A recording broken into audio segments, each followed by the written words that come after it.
Morning. Good to have you with us. I'm Joe Fryer. And I'm Savannah Sellers. We begin our show this morning with that high-stakes meeting between President Biden and China's President Xi in California. Both leaders arrived in San Francisco yesterday for what will be their first face-to-face in a year. The talks are being held on the sidelines of the APEC summit. Right now, several global issues are dividing the superpowers, creating strained relations. Speaking yesterday, President Biden was asked what he would describe as a successful outcome from his meeting with President Xi. Get back on a normal course of corresponding, being able to pick up the phone and talk to one another if there's a crisis, being able to make sure our military still have contact with one another. We can't take, as I told you, we're not trying to decouple from China, but what we're trying to do is change the relationship for the better. NBC News foreign correspondent Janice Mackey-Frayer joins us now from San Francisco. So, Janice, talk about the expectations here for this meeting. How high are they? What are some of the topics on the agenda? Well, expectations are actually quite low for those who are looking for major deliverables from this summit. There could be any host of issues on the agenda today, some of them thorny, like tariffs, the tech export controls that have been imposed by the Biden administration, and certainly issues like Taiwan. But what we might see is some announcement on low-hanging fruit, namely a joint task force to try and stem the flow of fentanyl precursors from China into the U.S. via Mexico, and as well the reestablishment of military-to-military contact between the two countries that was cut off by China in 2022 after Nancy Pelosi made that controversial visit to Taiwan. So those are the expected announcements to come out of this. Primarily, it's the fact that these two men are actually meeting that is going to be the main takeaway. Relations hit an all-time low in this past year. So the very fact that they're going to be shaking hands and sitting at the same table for 3 to 4 hours discussing issues is seen as a step ahead towards stabilizing the relationship between the U.S. and China. So, Janice, one area that there appears to be at least some consensus is climate change. We saw these countries issue a joint statement on that yesterday. What have we agreed on there? Well, climate was another one of those topics where communication had been cut off after Nancy Pelosi's visit.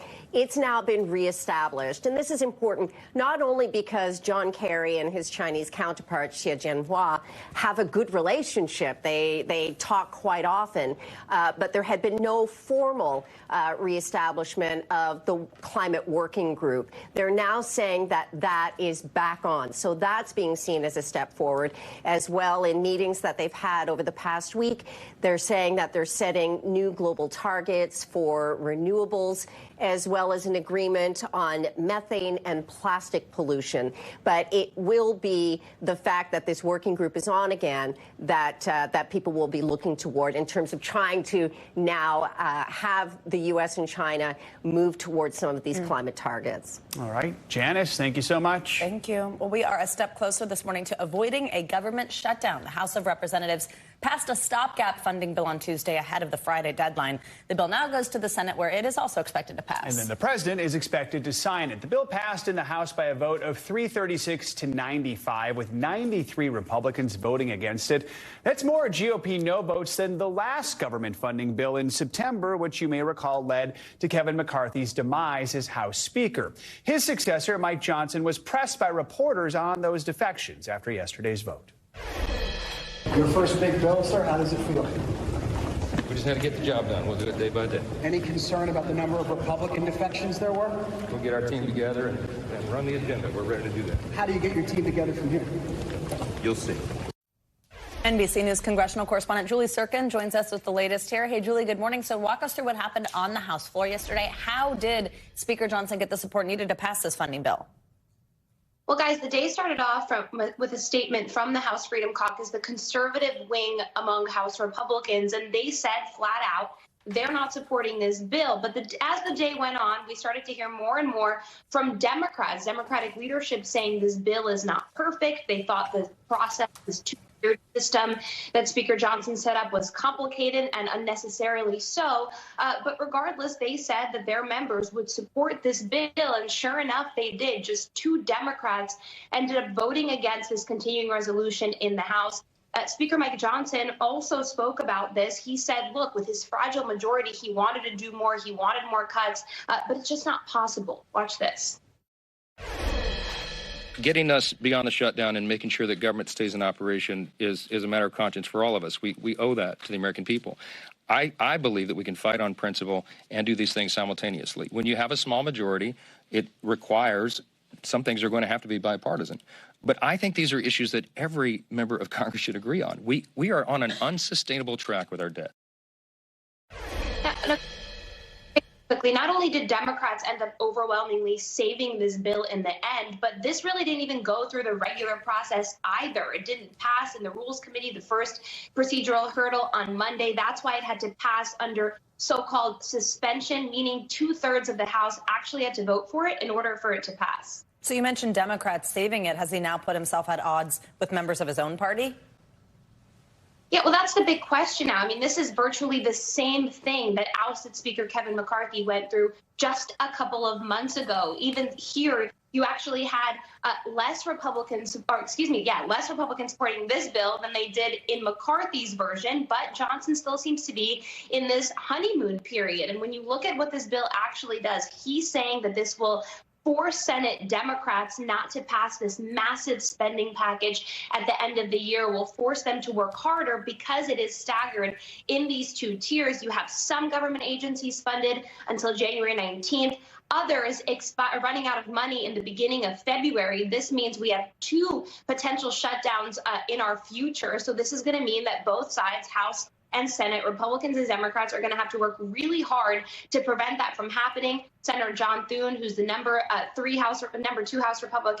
Senate Republican, actually said that this is going to be in the same position in January and February that they are now. So they really have a lot of work to do. Again, Ukraine, Israel, border security funding, none of that is in this bill. All of that is going to have to get done after. Julie, very quickly, let's talk about this bill that did pass. It's been called this laddered approach. How exactly is it going to work over the next couple months? Yeah, well, you just heard me talking about it a little bit, Joe. You have these staggered deadlines in January and February. You see that on your screen. It doesn't have any of the national security priorities, especially that President Biden had wanted. And I'll tell you, Senate Republicans also wanted to keep that link. They are working right now on some border provisions. It remains to be seen whether that will be enough for House Republicans. On the Senate part, though, Joe, they do say they're going to try to pass this bill by the end of this week. Senate Majority Leader Schumer had said the bottom line is why they're supporting it, because there are no budget cuts, and that was really a red line for Democrats. All right, Julie, thank you so much. Tensions are clearly growing on Capitol Hill. Yesterday, a fight nearly broke out during a Senate hearing. On top of that, former House Speaker Kevin McCarthy was accused of elbowing one of the GOP congressmen who ousted him from the top job. NBC News Capitol Hill correspondent Ryan Nobles takes a closer look. Chaos on Capitol Hill. Oh, hold on. Oh, stop it. Is that your solution, every poll? A fight nearly breaking out at a hearing of the Senate Health, Education, Labor, and Pensions Committee between Republican Senator Markwayne Mullin of Oklahoma and Teamsters Union President Sean O'Brien. Mullin, a former MMA fighter, challenging O'Brien after he seemed to threaten the senator on Twitter following a labor union hearing in June, writing, quote, greedy CEO who pretends like he's self-made, in reality just a clown and a fraud. Always has been, always will be. Quit the tough guy act in these Senate hearings. You know where to find me. Anytime, any place, Cowboy. Sir, this is a time, this is a place. If you want to run your mouth, we can be 2 consenting adults. We can finish it here. Okay, that's fine. Perfect. You want to do it now? I'd love to do it right now. Well, stand your butt up then. You stand your butt up. Committee Chair Senator Bernie Sanders stepping in before the 2 men could come to blows. Okay, you know, you're a United States Senator. Sit down. Active. Oh, okay. Sit down, please. All right. Can I respond, Mr. Hold it. If we can, no, I have the mic. I'm sorry. This is hold what it. he said. You'll have your time. Okay. Can I respond? Oh, no, you can't. This is a hearing. And God knows the American people have enough contempt for Congress. Let's not make it worse. Thugs. Mullin unapologetic after the hearing, citing Congress's at times violent past. Are you concerned that that's the way the conversation is happening here on Capitol Hill? People's been fighting for a long time. I mean, go back to the 1800s. They used to have canings. It was legal to do duels. If you have a difference, you have a difference. I have no hard feelings. It's not personal to me. He just challenged me, and I accepted the challenge. And in the House, a physical altercation between former Speaker Kevin McCarthy and one of the 8 Republican congressmen who ousted him from power, Tim Burchett of Tennessee. Kevin McCarthy walked by and elbowed me in the kidneys as he walked by. An NPR reporter interviewing Burchett, capturing audio of that moment. Sorry, Kevin, didn't mean to elbow. Why'd you elbow me in the back, Kevin? I know, I felt so bad. Hey, Kevin, you got any guts? Jerk. I said, hey, Kevin. And then he didn't answer, and he heard me. And then I chased after him, and we had a few words, but he just acted like, oh, I don't know what you're talking about. McCarthy denying he ever hit Burchett intentionally. I did not run and hit the guy. I did not kidney punch him. If I would hit somebody, they would know I hit him. And now Matt Gaetz, the Florida congressman who led the revolt against McCarthy, filing an ethics complaint against him over the incident, despite not witnessing it in person and facing his own ethics complaint for alleged sexual misconduct and misuse of funds. I think ethics is a good place for Gaetz to be.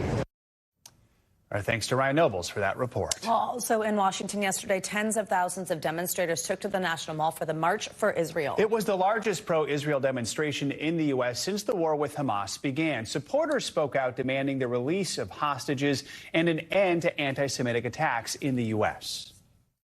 The amount of anti-Semitism in America is something that in my life, I never, ever thought I would see. I'm frightened. I'm frightened for everyone. I just think it's important for those of us that can to be here, because there's many people that cannot be here, and that's why we're here. Yesterday, the president sent a message directly to the hostages being held by Hamas, telling them, hang in there. We're coming. Well, we're learning new details this morning about Israel's raid of Gaza's largest hospital. Defense forces began what officials are calling a targeted operation on the Al-Shifa complex, where they believe Hamas leaders and other militants are hiding. But hundreds of people are still sheltering inside as doctors race to save patients with almost no supplies left. NBC News Chief International Correspondent Keir Simmons has the details. Hey there, good morning to you. Well, events are moving quickly this morning. Hospital officials say that Israeli troops stormed the Al-Shifa hospital at 2 a.m. here. They say there are 650 patients, 22 of which are in intensive care, 400 medical staff and thousands of displaced people at the hospital. The Israelis saying this is an operation based on intelligence information, is precise and targeted, and is against Hamas in a specified area of the Shifa hospital. This morning, the Israeli Defense Force releasing edited images it says shows fighting in the Gaza Strip. And Gaza's health ministry, run by Hamas, sending video it says shows the intensive care unit of Al-Shifa hospital.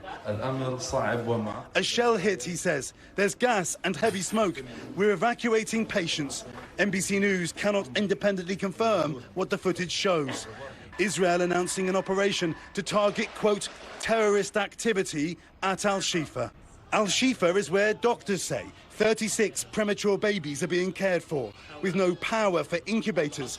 One little boy, injured, was rescued from rubble. The doctor says 4 babies were born by cesarean, their mothers dead. The Israeli Defense Force releasing images from Al-Shifa with soldiers' faces blurred. It says shows them carrying medical supplies into the hospital. Hours before Israeli forces moved in, the Pentagon saying U.S. intelligence believes Hamas and Islamic Jihad operate from Al-Shifa. Hamas and PIJ members operate a command and control node from Al-Shifa Hospital in Gaza City. They have weapons stored there and are prepared to respond to an Israeli military operation against the facility. Hamas denies the claim, and outside Al-Shifa, bodies have been piling up.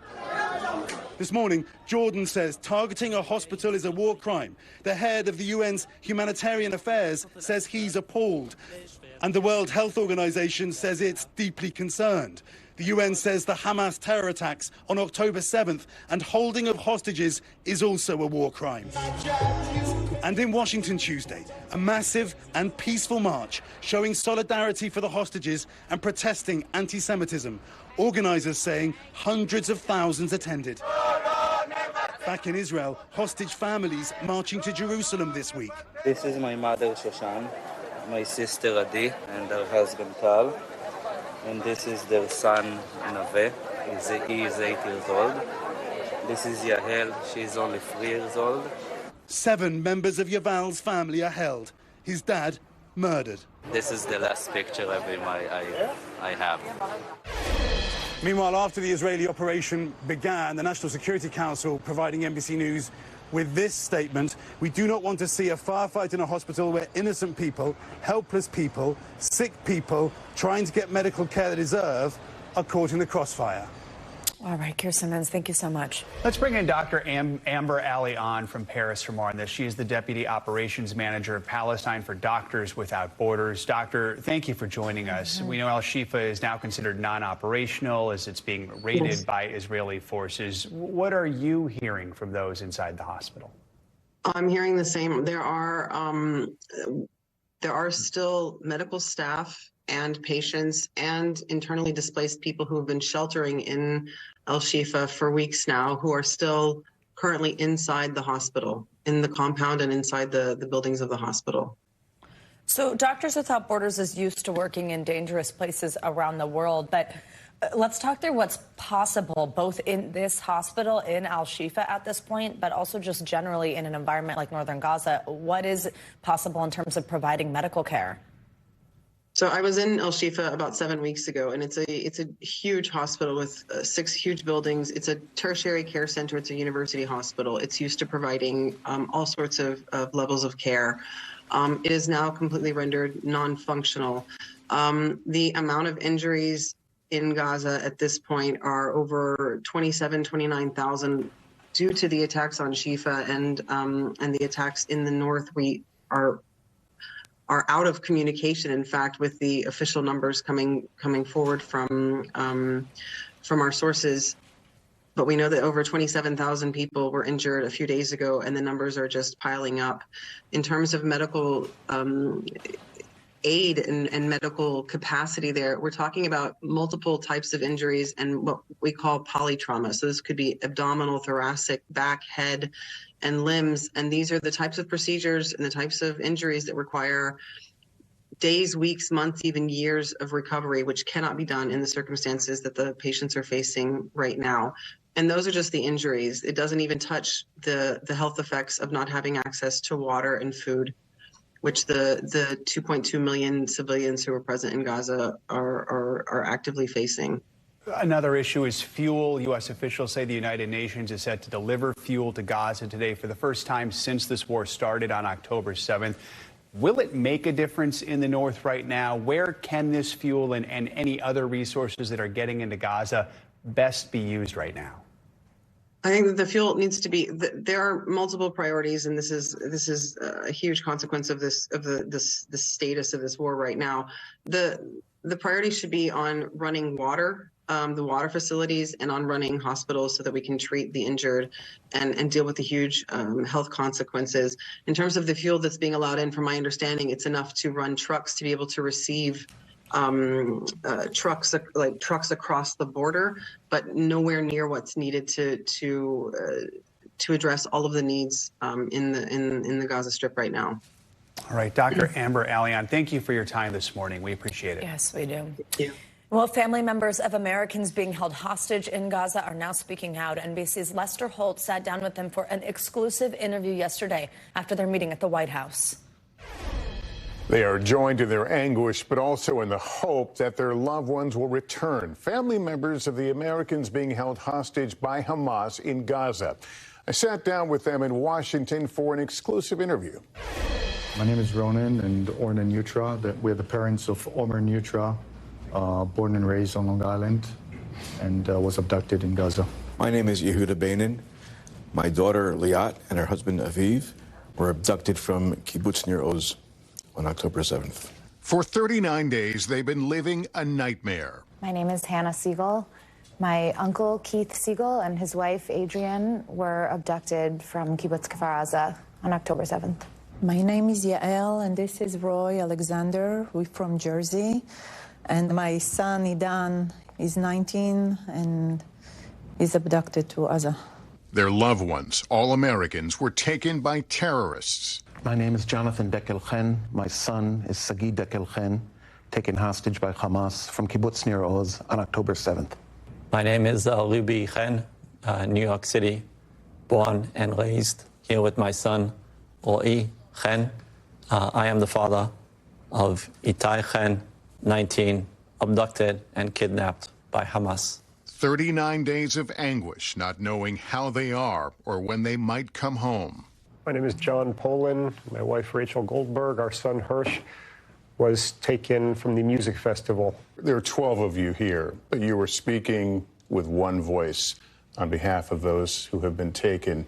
Can you tell me how important this is to be one voice, to speak loudly on this? I mean, I think it's very important as American citizens to say it's not okay for American citizens to be stolen, kidnapped, abducted, whatever word we use. I first met John and Rachel in their home in Israel. Their 23-year-old son, Hirsch, seen here, hiding from Hamas. Witnesses say he was loaded into a pickup truck, his left arm missing. I feel like kidnapped is not the right word. It's so much worse than that. When our son is dancing at a music festival, has his arm blown off, and is taken, all of us together, our children, our loved ones, our American citizens who were wrongfully taken from where they were and for 39 days have been somewhere in Gaza. Their kidnapped loved ones are neighbors, mothers and fathers, even a 3-year-old girl. My name is Liz Hirsch Naftali, and I am the grand aunt of Abigail Mor Idan, and she's 3 years old, and she was abducted from Kibbutz Kfar Aza after her parents were both murdered. 3-year-old Abigail saw her mother killed, then her father, too. Abigail was in her father's arms, and as they ran, a terrorist shot him and killed him, and he fell onto Abigail. Abigail's 6- and 10-year-old siblings somehow got away. They saw her hiding under their dad. And then Abigail actually had crawled out from under her father's body and, full of his blood, went to a neighbor and they took her in. Later, Abigail and the neighbors were kidnapped. The last thing we learned was that somebody saw the terrorist taking this mother, her 3 kids, and Abigail out of the kibbutz. And that's all we know. Yehuda, when you look around at this group, what do you feel? I think that what's driving all of us is a sense of hope. All of us have our own families, but now we have a new family. This is my new family. This new family now on a mission in Washington, including a meeting at the White House. Can you give us an idea of what was shared with you? Well, I can say this. I think, speaking for all of us, we're extraordinarily grateful to the Biden administration as a whole for taking what is clearly such a keen interest, not just in our own loved ones, but in all of the approximately 240 hostages that were taken that day. At the end, talk is good. We want action. It's been 39 days. Where's the action? Yael, can I ask you to help us understand what it is like not to know? You live every day and thinking about it, and you cannot eat, you cannot sleep, you just nonstop, like, I'm thinking about it, like, when I'm gonna have some message. Leslie, you have kids? I do. Yeah, I'm just You know where they worried. slept last night? We don't. Now think about that for a second. It's unimaginable. It's been 39 days. We know nothing. I know you have been championing the idea of really embracing the International Red Cross in this. What are they doing or maybe not doing that you think they should be? We just would like to know, first of all, are these people alive?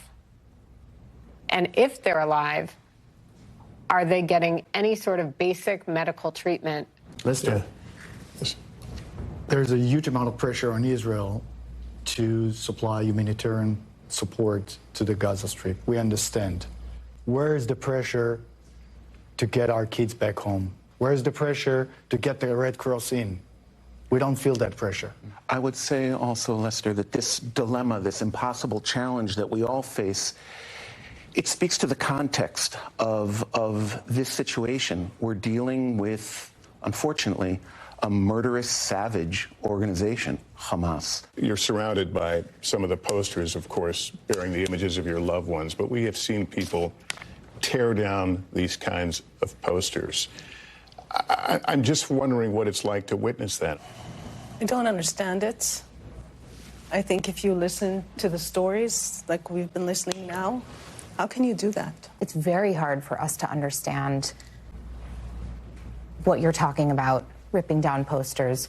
But we're here to remind everyone that we are families. We are families who don't know anything about where our loved ones are. My family is a Holocaust survivor, and I'm unfortunate to say that the feeling is somewhat like Holocaust all over again. Settlements totally burned to the ground, people burned inside of their homes. That's Holocaust, okay? And the disinformation that people are saying that this did not exist is exactly what happened in the Holocaust. No, we are the living proof that it did happen. These were people that were quietly living their lives. They were attacked. It's people that were living with heart and humanity, and it was just destroyed that day. You probably heard this reporting of a potential deal in the works, a swap of Israeli hostages for Palestinians who were being held. Does anyone take hope from that there is some movement? We're united in hope. We wake up every day hoping that this is going to be the day that our families come home. Pastor, there is a sense of urgency here. There's some sick people, injured people. Every day is precious. Every hour is precious. People will die. Americans will die. Powerful to hear straight from those families. Our thanks to Lester Holt. Thanks for watching. Stay updated about breaking news and top stories on the NBC News app or follow us on social media.